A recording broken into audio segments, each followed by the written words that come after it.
Prime debate ಕಾರ್ಯಕ್ರಮಕ್ಕೆ ಮತ್ತೆ ಸ್ವಾಗತ. ಯಾರು ಹೊಣೆ ಅನ್ನುವಂತಹ ವಿಷಯದ ಬಗ್ಗೆ ನಾವು ಮಾತನಾಡ್ತಾ ಇದ್ದೇವೆ. ನಮ್ಮ ಜೊತೆ ಗಣ್ಯ ವ್ಯಕ್ತಿಗಳಿದ್ದಾರೆ. ಜಿ.ಕೆ. ಭಟ್ ಅವರು, ಸಾಮಾಜಿಕ ಕಾರ್ಯಕರ್ತರು, ಅದೇ ರೀತಿ ಸಿದ್ದಿಕ್ ತಲಪಾಡಿ ಅವರು, ಸ್ಥಾಪಕ ಅಧ್ಯಕ್ಷರು, ಕರ್ನಾಟಕ ಗಡಿನಾಡು ರಕ್ಷಣಾ ವೇದಿಕೆ. ಒನ್ಸ್ ಅಗೇನ್ ವೆಲ್ಕಮ್ ಸರ್ ಕಾರ್ಯಕ್ರಮಕ್ಕೆ. Yes, G K. ಭಟ್ ಅವ್ರ ಹತ್ರ ಕೇಳುವಂತದ್ದು, ಇವರು ಕಂಪ್ಲೇಂಟ್ ಕೊಡ್ತಾರೆ. ಇವತ್ತು ಗಡಿನಾಡು ರಕ್ಷಣಾ ವೇದಿಕೆ ಅವರು ಹೋಗಿ ಪೊಲೀಸ್ ಆಯುಕ್ತರಿಗೆ ಒಂದು ಕಂಪ್ಲೇಂಟ್ ಕೊಡ್ತಾರೆ. ಆ ಕಂಪ್ಲೇಂಟ್ ಅಲ್ಲಿ ನಮೂದಿಸ್ತಾರೆ ಏನಂತ ಹೇಳಿದ್ರೆ, ಅರಣ್ಯ ಇಲಾಖೆಯವರು ತಪಾಸಣೆಗೊಳಿಸಬೇಕು ಕಟ್ಟಿಗೆ ಲಾರಿಯನ್ನು, ಸಂಚಾರಿ ಪೊಲೀಸರ ವ್ಯಾಪ್ತಿಗೆ ಬರಲ್ಲ ಅನ್ನುವಂಥದ್ದು. ಏನ್ ಹೇಳ್ತೀರಾ ಸರ್? ಕಟ್ಟಿಗೆ ಬಗ್ಗೆ ಅರಣ್ಯ ಇಲಾಖೆಯವರು ತಪಾಸಣೆಗೊಳ್ಳೋದು ಸರಿ, ಆದರೆ ಅದು ಸಾಗಿಸುವುದು ವಾಹನದಲ್ಲಿ. ಈ ವಾಹನದಲ್ಲಿ ಯಾವುದೇ ರಸ್ತೆಯಲ್ಲಿ ಯಾವುದೇ ವಾಹನ ಹೋದ್ರೆ ಕಾನೂನು ಅದಕ್ಕೆ ಟ್ರಾಫಿಕ್ ಪೊಲೀಸರಿಗೆ ಅದರ ಬಗ್ಗೆ ಯಾವುದು ತಪಾಸಣೆ ಮಾಡುವ ಕಂಪ್ಲೀಟ್ ಅದಕ್ಕೆ ಟ್ರಾಫಿಕ್ ಡಿಪಾರ್ಟ್ಮೆಂಟೇ ಇರುವುದು ವಾಹನಗಳ ಕಂಟ್ರೋಲಿಗೆ, ಬೇರೆ ಯಾವುದಕ್ಕೂ ಅಲ್ಲ. ಆದ್ರೆ ಆರ್ಟಿಒ ಇರುವುದು ಯಾವುದಕ್ಕೆ? ಆರ್ಟಿಒ ಇರುವುದು ವಾಹನದ ಇದು ರೆಕಾರ್ಡ್ ಮತ್ತು ಇದಕ್ಕೆ ಸಂಬಂಧಪಟ್ಟದ್ದಕ್ಕೆ. ಟ್ರಾಫಿಕ್ ಅವರು ಇರುವುದು ಟ್ರಾಫಿಕ್ ಸಮಸ್ಯೆಯನ್ನು ನಿಭಾಯಿಸಲು. ಖಂಡಿತ ಅದನ್ನ ಅವರು ಇದು ಮಾಡಿದ ತಪ್ಪಂತ ಹೇಳುದಲ್ಲ, ಆದರೆ ಆ ಪ್ರದೇಶ ನೋಡ್ಬೇಕು. ಅಲ್ಲ ಸರಿ, ಈಗ ನೀವು ಈಗ ಕಂಪ್ಲೇಂಟ್ ಕೊಟ್ಟದಲ್ಲಿ ಅವನು ಕಾರಣ ಅಂತ ಹೇಳಿ. ನಾನು ಹೇಳುದು ಟ್ರಾಫಿಕ್ ಡಿಪಾರ್ಟ್ಮೆಂಟ್ ಇಲ್ಲದಿದ್ರೆ ಈಗಲೇ ಇಲ್ಲಿ ನಮ್ಮ ಜನರನ್ನು ನಿಯಂತ್ರಣ ಮಾಡ್ಲಿಕ್ಕೆ ಸಾಧ್ಯ ಇಲ್ಲ. ಯಾವ್ದು ಮೋಟೋ ಕ್ರೇಜ್ ಅಂತ ಹೇಳ್ತಾರೆ, ವಾಹನಗಳಿಗೆ ಜಗಳ ಮಾಡುವುದು, ಬಿಸತಿ ಹಾಕುವುದು, ಇದೆಲ್ಲ ಇಂಥದ್ದೇ. ಅಟ್ ಲೀಸ್ಟ್ ಇವರು ಟ್ರಾಫಿಕ್ ಪೊಲೀಸರು ಮಾಡುವಂತ ಕೆಲಸದಿಂದ ಅದರ ನಿಯಂತ್ರಣದಲ್ಲಿದೆ ಸ್ವಲ್ಪ ಮಟ್ಟಿಗೆ. ಫುಲ್ ಅಂತ ಹೇಳುದಿಲ್ಲ ನಾನು, ಯಾಕಂದ್ರೆ ಅವರಲ್ಲಿ ಸಹ ಲ್ಯಾಪ್ಸಸ್ ಇರ್ತದೆ, ಅದು ಬೇರೆ ಸಂಗತಿ. ಆದ್ರೆ ಈ ಟ್ರಾಫಿಕ್ ಪೊಲೀಸರು ಇಲ್ಲದಿದ್ರೆ ನಮ್ಮ ಸ್ಥಿತಿ ಅಧೋಮಯ ಆಗ್ತಿತ್ತು. ಇಲ್ಲ, ಟ್ರಾಫಿಕ್ ಪೊಲೀಸರು ಬೇಡ ಅನ್ನುವಂತ ಮಾತು ಹೇಳ್ತಾರೆ. ಟ್ರಾಫಿಕ್ ಪೊಲೀಸರು ಬೇಕೇ ಬೇಕು. ಏನ್ ಕೆಲಸ ಮಾಡ್ಬೇಕು ಆ ಕೆಲಸ ಮಾಡ್ಲೇಬೇಕು. ಆದ್ಮೇಲೆ ಸ್ವಲ್ಪ ತಪ್ಪು ಮಾಡಿದ್ದು ಸಹಜ. ಒಂದ್ಸಲ ಎರಡು ಸಲ ತಪ್ಪು ಹೌದು, ಅದನ್ನು ತಿದ್ದಬಹುದು, ಪಶ್ಚಾತ್ತಾಪ ಇರುತ್ತೆ.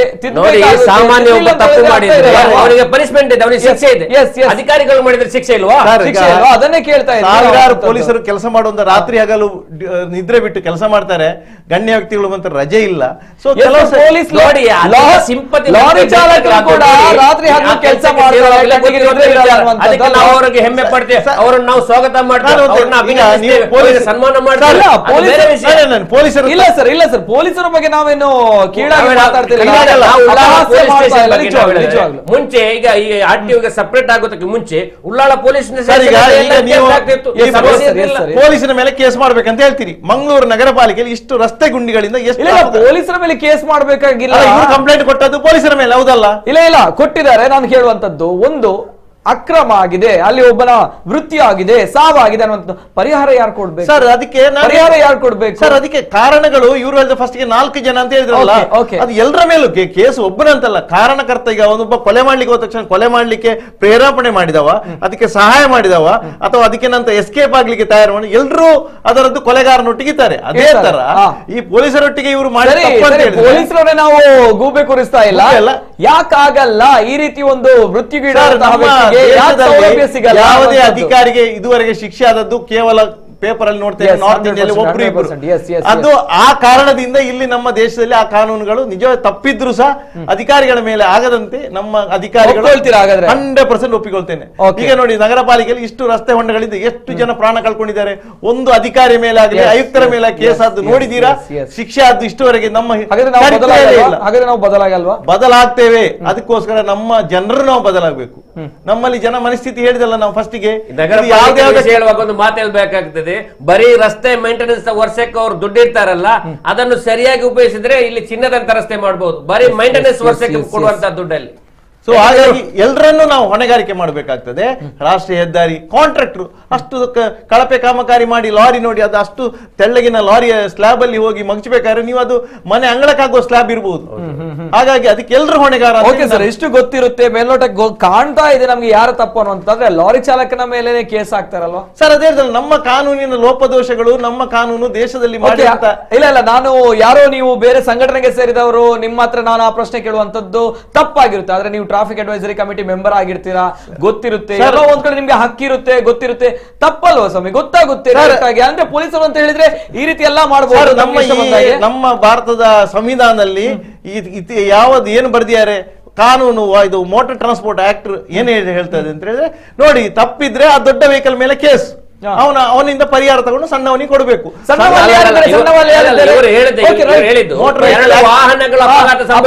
ಅಲ್ಲಿ ಸಣ್ಣವ ಯಾರಿದ್ದಾನೆ? ಅಲ್ಲಿ ದೊಡ್ಡ ಅಮಾಯಕ ಸತ್ತವಲ್ಲ, ಅವನದ್ದು ತಪ್ಪಲ್ಲದಿದ್ರೆ ಆ ಪೊಲೀಸರ ಅಥವಾ ಯಾರದೇ ಘನ ವಾಹನ ಒಂದೇ ಇರುವಂತದ್ದು ಬಿದ್ದದ್ದು ಗುಂಡಿಗೆ ಯಾತಕ್ಕೋಸ್ಕರ ಬಿದ್ದದ್ದು ಸರ್? ಅದಲ್ಲಿ ಮಾಡಿದಂತೆ ನೋಡಿ.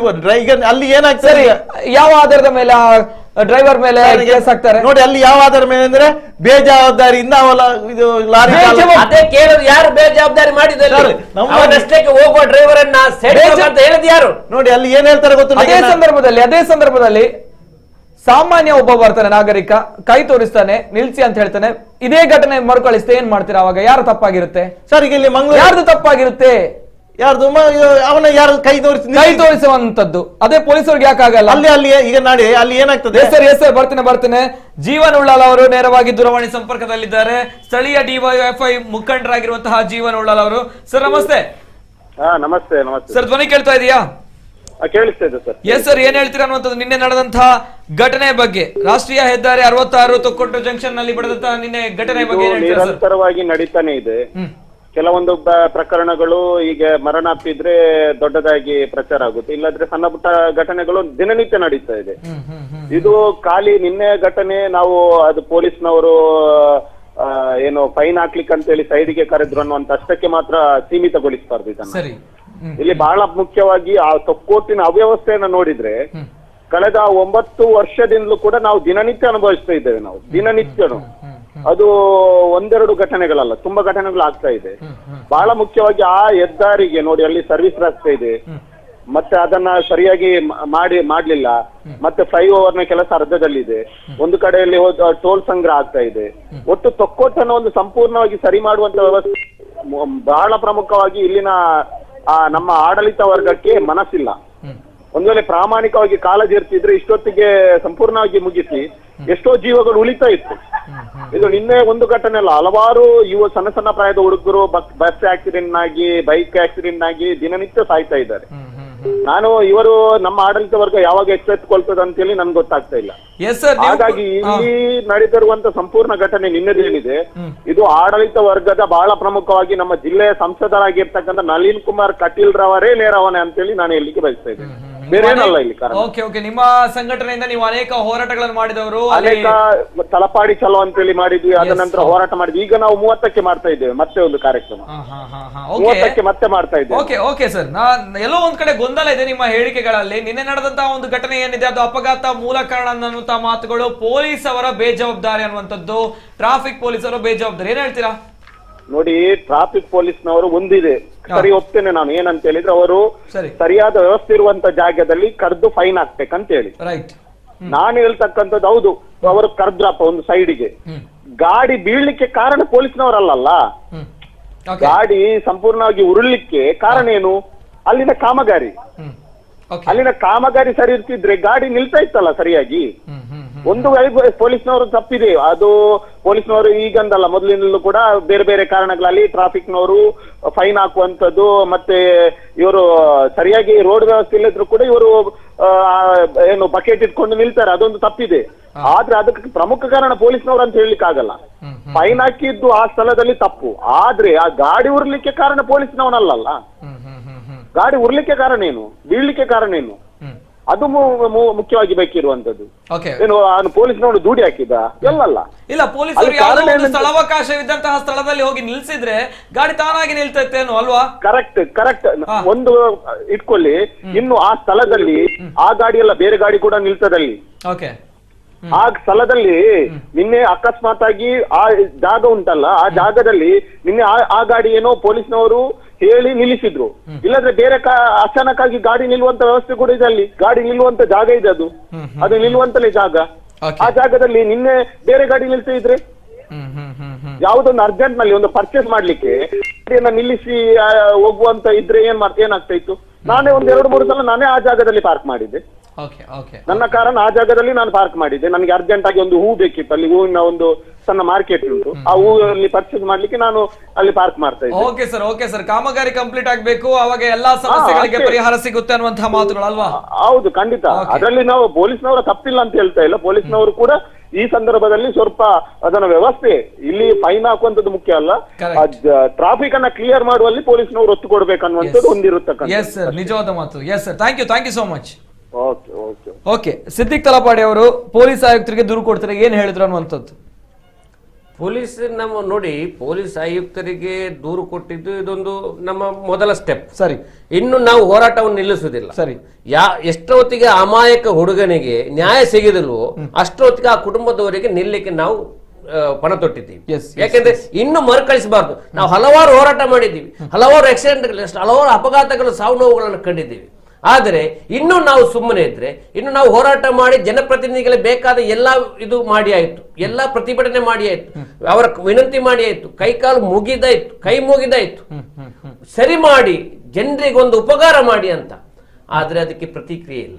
ಇನ್ನಂತ ಹೇಳಿದ್ರೆ ಇದಕ್ಕೆ ಆ ಇಂಜಿನಿಯರ್ ಮೇಲೆ ಇಲ್ಲ ಪ್ರಾಧಿಕಾರದ ಮೇಲೆ, ಕಂಪನಿ ಮೇಲೆ ಯಾವ ತರ ಕಾನೂನು ಪರವಾಗಿ ನಮ್ಗೆ ಹೋರಾಟ ಮಾಡ್ಲಿಕ್ಕೆ ಆಗ್ತದೆ ಅದನ್ನ ನಾವು ಖಂಡಿತವಾಗಿ ಆ ಕುಟುಂಬಕ್ಕೋಸ್ಕರ, ಅಮಾಯಕ ಹತ್ಯೆಗೋಸ್ಕರ ಅವರ ಕುಟುಂಬದ ಜೊತೆ ನಿಂತು ಹೋರಾಟ ಮಾಡ್ತೀವಿ. ಎಸ್ ಸರ್, ಸಮಯದ ಅಭಾವ ತುಂಬಾನೇ ಇದೆ ಸರ್. ಕೊನೆಯದಾಗಿ ಜಿ ಕೆ ಭಟ್ ಅವರು ಏನ್ ಹೇಳ್ತೀರಾ ಅನ್ನುವಂಥದ್ದು ಈ ಒಂದು ಒಟ್ಟು ವಿದ್ಯಮಾನ? ಸರ್, ಇದೇ ವಿದ್ಯಮಾನದಲ್ಲಿ ಇದರಲ್ಲಿ ನಮ್ಮ ಜಿಲ್ಲಾಡಳಿತದ, ನಮ್ಮ MLA MP ಎಲ್ಲರೂ ಅದು ನೇರ ಹೊಣೆ ಇದೆ.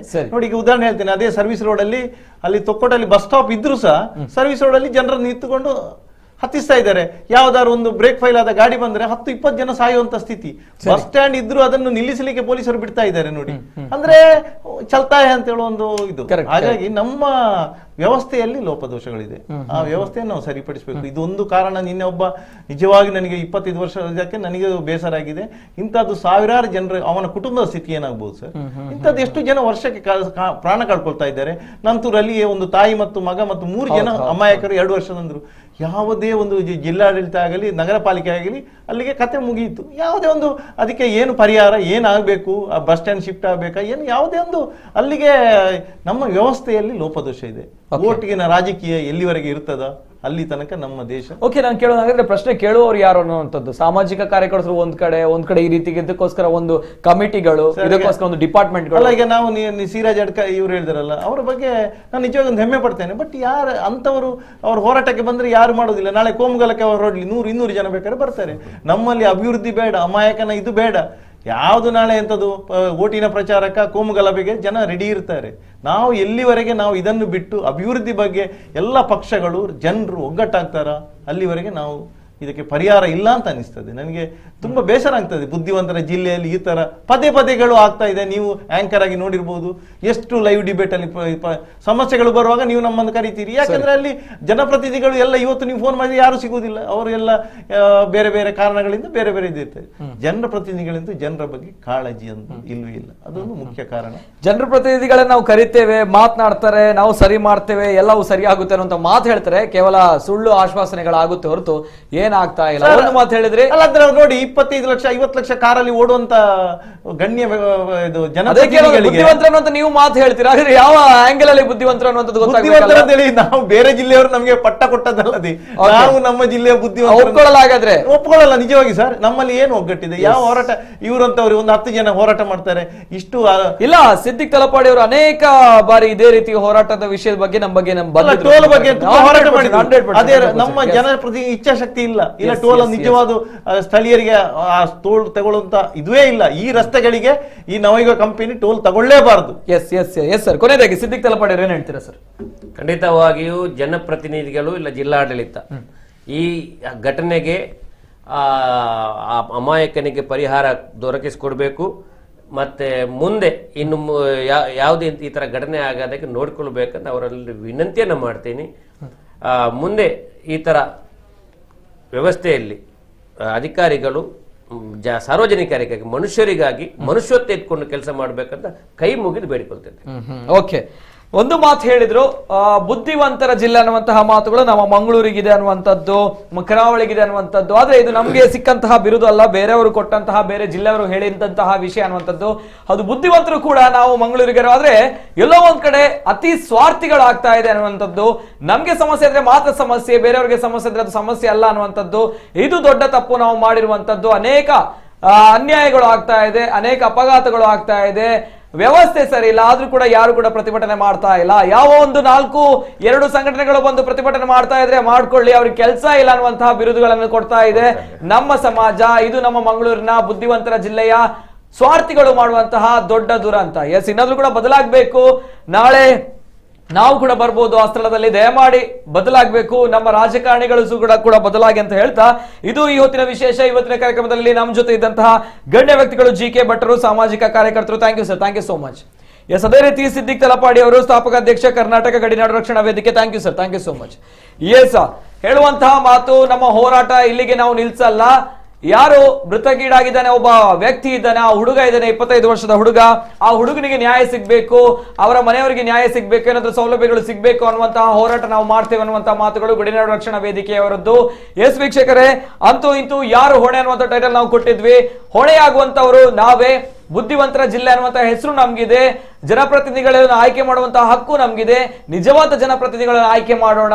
ನಿಜವಾಗ್ಲೂ ಕೂಡ ಏನು ಸುಳ್ಳು ಆಶ್ವಾಸನೆಗಳನ್ನು ಕೊಡ್ತಾರೆ, ನಾನು 2 ತಿಂಗಳಲ್ಲಿ ಕಂಪ್ಲೀಟ್ ಮಾಡ್ತೇನೆ, ನಾನು 4 ತಿಂಗಳಲ್ಲಿ ಇಡೀ ನಕಾಶೆ ತಿರುಗಿಸ್ತೇನೆ ಅನ್ನುವಂತಹ ಯಾರು ಐಡಿಯಾಗಳನ್ನು ಕೊಡ್ತಾರೆ, ಅವ್ರ ಮಾತುಗಳನ್ನು ಕೊಡ್ತಾರೆ ಅಂತ ಟೊಳ್ಳು ಭರವಸೆಗಳನ್ನು ನಾವು ಯಾವತ್ತೂ ಕೂಡ ಸ್ವೀಕಾರ ಮಾಡಬಾರ್ದು, ನಂಬಾರ್ದು ಅಂತ ಹೇಳ್ತಾ, ಎಸ್ ವೀಕ್ಷಕರೇ, ಇದು ಈ ಹೊತ್ತಿನ ವಿಶೇಷ. ನಿರಂತರ ಸುದ್ದಿ ಹಾಗೂ ಮನೋರಂಜನೆಗಾಗಿ ನೋಡ್ತಾ ಇರಿ ನಮ್ಮ 24/7.